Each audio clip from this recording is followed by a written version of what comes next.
Aujourd'hui, nous commençons dans les bureaux des BDG des Forester. Ridge confie à Brock son enthousiasme de voir trois générations de Forester travailler ensemble. Lui, Eric et Ergie. Brock demande où est Ergie. Et Ridge répond qu'elle est avec Dylan en bikini. Brock, stupéfait, Ergie a des sentiments pour Electra.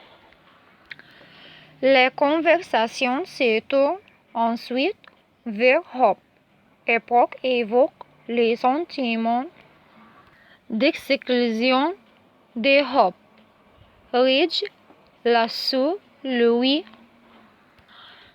assurant que Hope reviendra sur le divan de la scène une fois le défilé de haute couture terminé.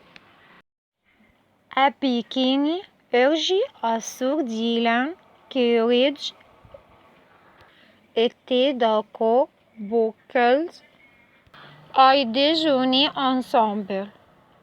Dylan est soulagé car il ne voudrait jamais compromettre son poste chez Forester. Ergie sait qu'elle s'est débrouillée bien parce que Daphne lui a proposé d'être son assistante. Sachant qu'elle cumule des emplois, Ergie lui demande si Dylan va bien ou si elle a besoin d'aide. Dylan demande financièrement. Ergie soupire. Ce n'est pas ce qu'elle voulait dire. Dylan l'assure qu'elle se remet sur pied. Ergie lui dit qu'elle est là pour elle si elle a besoin de quoi que ce soit et admire son optimisme et sa force de caractère. Pendant que Dylan danse, Dylan perd l'équilibre et se retrouve dans Ergie bras, tout près l'un de l'autre. Ergie dit à Dylan que Will et Electra ont tourné la page. Ne devrait-il pas en faire autant? Dylan ne sait pas si elle en est capable pour l'instant. Ergie lui propose et si on sortait ensemble, Dylan accepte. Et voilà, elle rend sa promesse à Electra de ne sortir avec personne au travail. Chez Logan, Liam dit à Will à quel point elle est heureuse de la voir là-bas. Will précise qu'elle travaille pour son mère, pas pour son père. Elle évoque l'énorme nouvelle que Hope a rejoint Logan. Elles observent les créations des déquets et Liam prévient que cela doit être un secret bien gardé. Will est réticent à garder un secret pour Electra, étant donné qu'elle vient de la récupérer, mais assure à Liam s'il les découvre, cela ne viendra pas de lui. Will prévient que cela pourrait également mettre fin à la relation de Hope avec sa mère.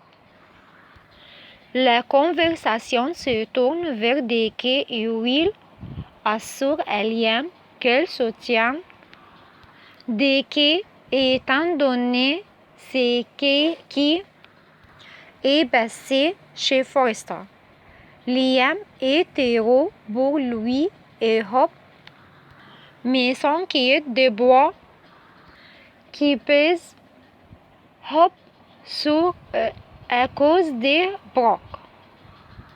Brock devrait être heureuse pour elle et non en colère contre elle.